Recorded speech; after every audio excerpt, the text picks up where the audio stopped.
you guys, welcome to the video. I have another DIY Ikea furniture hack I'm sharing with you guys today. Pinterest and the internet likes to refer to this piece of furniture as a Fauxdenza. So it's basically a floating sideboard with a DIY wood top upgrade. So I'd say probably close to 6 months ago now, I installed these floating Besta shelf frames in my bedroom. I'm using this as like a TV console sideboard situation. So I purchased 2 of these double white frames, and then all of the parts and pieces that you need for this come separate. I'm gonna have everything listed below in the description box for you guys. So here are some inspiration pictures that I've had on my Pinterest for years. And when we moved into this house a little over 2 years ago, I thought this would be a great kind of Ikea hack to incorporate in this large open wall space across from our bed. Since this is specifically being used to hold our TV, I did drill a hole in the top to feed some cords down inside of it. And basically what I did was leave off the back pieces on one of the frames so that the wall outlet would still be exposed and all of the cords could feed down through the hole and a power strip can live inside the cupboard.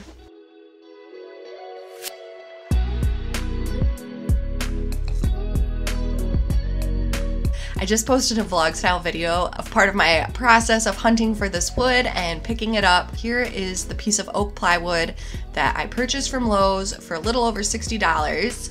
At the store, they cut it down to my approximate measurements for me, and now I'm gonna go in and make more precise cuts. I took a pencil and traced around the edges since I knew I wanted to cut the wood flush with the edges of the sideboard. So these pencil marks would just give me a general measurement of where I need to saw. Then I just went back with a tape measure and cleaned up my lines a little bit before I went in with the saw. So I'm just using my circular saw to make my cuts. You only need to make 2 cuts, so it's pretty simple and straightforward.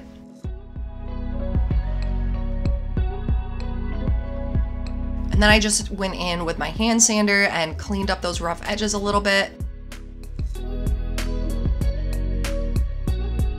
So this is really my first time working with plywood, and I did not know this edge banding product exists, but it actually makes a lot of sense that it does, because I always wondered how people were fixing the raw edges of plywood. My wood top is oak, and I could not find white oak edge banding anywhere, so I bought this white birch in hopes that it was gonna match pretty well. So this stuff is pre-glued, and you literally just use a clothes iron on it to make it adhere to the wood, but it is very easy to work with. I just did a little bit at a time, and I used a piece of scrap wood to roll some pressure over it to make sure everything was adhering properly.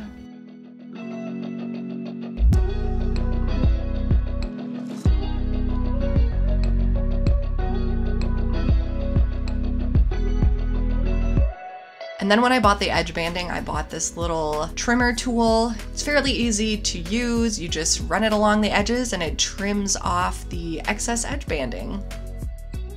I also used a pencil to trace exactly where my electrical cord hole was, and then I am going back in with my hole dozer drill bit.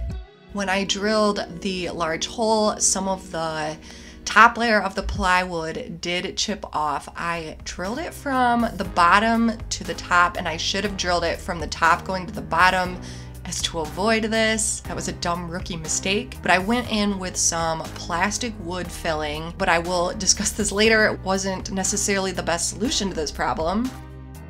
And then the next day, after my plastic wood spackle dried, I went back in with my hand sander, and then I just also went over the whole entire topper with my sander to just smooth everything out, get all those little snags and chips out of there.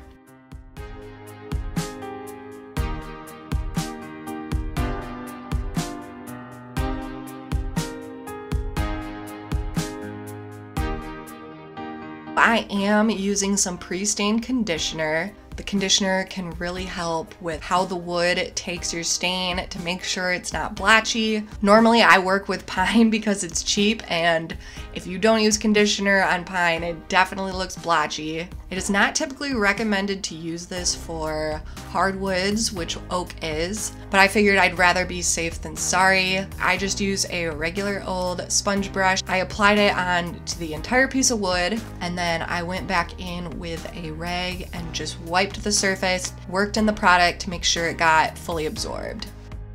And then I left that overnight and was ready to stain the next day. So when it comes to staining or painting a surface, I always go extra with prep work and cleaning. So I'm vacuuming off my surface to make sure I get as much dust as possible. And then I'm going over it with a piece of tack cloth to really get all the dust.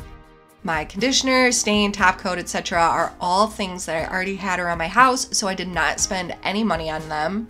The stain I'm using is called Special Walnut. I think it's kind of a personal preference, whether you want to use a rag or a paintbrush or a sponge brush or a combination of any of the three. So as you can see, what I like to do is apply the product with a paintbrush and then go back in with a lint-free rag and really work the product into the wood, making sure there's no streaks, there's no blotches, and that everything is blended very nicely.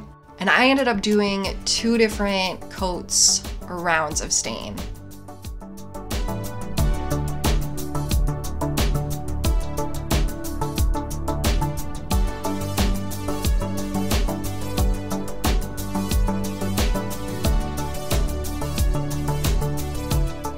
For the top coat, I used a polyacrylic satin finish. What I always do for that is use about a 600 grit sandpaper to lightly sand down the surfaces in between coats. Again, making sure my surface is dust-free before I apply the top coat.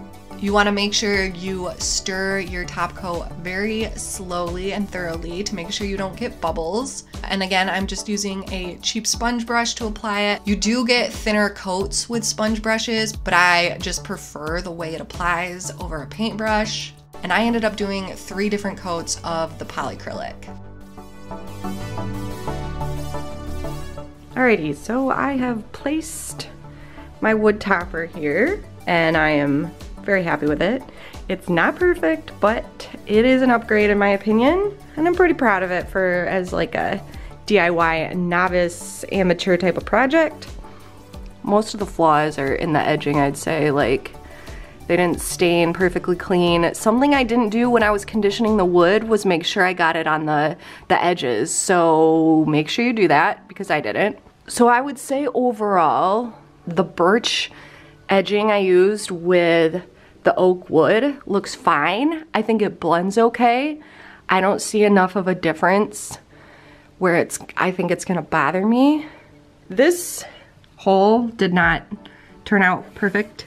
My filling didn't work. Like, it's smooth, but you can still see it. There probably is a better way to patch the chipped areas of plywood, and I think they make sheets, bigger sheets that are basically the same as this like glue-on edging that I think you're supposed to patch with.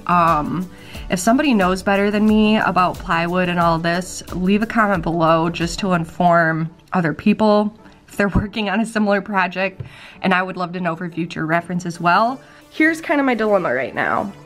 I had intended on attaching this with like glue, liquid nails, whatever, so putting glue on the bottom of it and adhering it, and I was gonna clamp it down, you know, let it dry. But now I'm having second thoughts about even attaching it at all, because if we move, which eventually we will, we do own the house, but I know this isn't our forever home, I wouldn't be able to take this with me. If I wanted to move and take this apart, I would be basically just completely demolishing this. So if I glue it down, I'm gonna have to leave it here. So I think what I'm gonna do for now is just leave it unglued. But I need to adjust all these doors to get them a little bit more even. And I have gold knobs to put on here, but I don't know if I want them or if I wanna just leave it sleek and plain. So, all still things I have to figure out. As you can see, I did decide to move forward as planned with my gold knobs, and I'm really happy I did. I think they just added the perfect extra touch. And just like when I was drilling through the plywood and it got chipped, make sure you drill from the front side of your IKEA furniture as well, so that MDF wood cracks, which it will when you drill it. It cracks on the inside and not the outside. And just be mindful of the pressure you're using with your drill. And then I cleaned up a little bit and added some of my junk back on top of the tabletop. Here is the finished product for now. I'm gonna give you guys a little look-see overview of how I organized inside the cabinets. So the decor and how I have this set up is not at all how I intend for it to be in the long run. I just have this artwork lined up sitting up against here because eventually it's gonna hang up. I have been waiting specifically to hang up this artwork until this was finished, and then I have to get my other drapes hung on this window. So then after the drapes are hung up, I can configure how I want to hang up my artwork. And after all this gets hung up and situated, I actually have no idea what I'm gonna put up here. I'm probably gonna keep it super simple with very minimal decor. I still didn't glue or attach this. Like I said, I think I'm just gonna leave it for now, see how it does. I don't particularly foresee me feeling the need to attach it. Honestly, you guys, we didn't even particularly need more storage, but this created so much extra storage space if we do need it. I moved a few things over here, but like I said, it wasn't like we were in dire need to fill them up. I just organized this big little cubicle thing here. This is all travel stuff. And then I got a backpack up here. This is actually a phone disinfector. That probably sounds insane, but that's what that is. And then again, like I said, we've got this power strip living up here.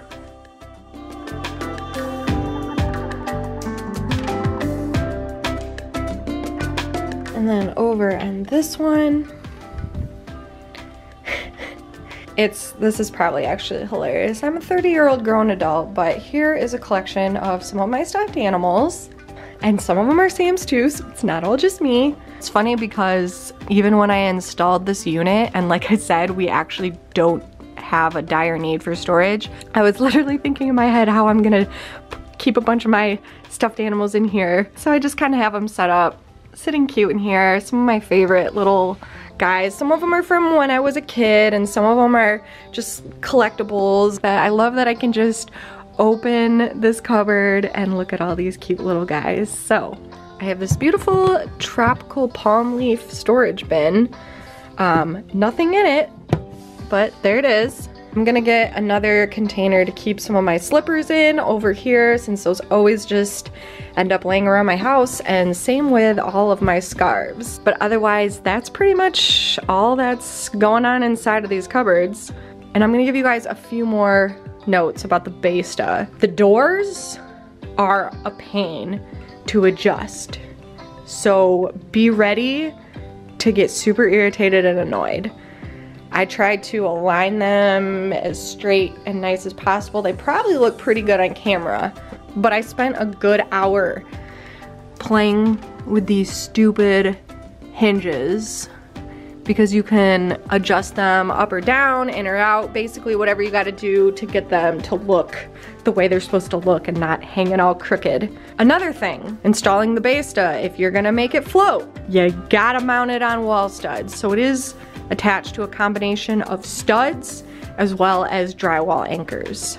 I would not trust this with drywall anchors only. You are gonna wanna get some studs. If you found this video helpful or motivating or inspiring, please make sure you hit the thumbs up button.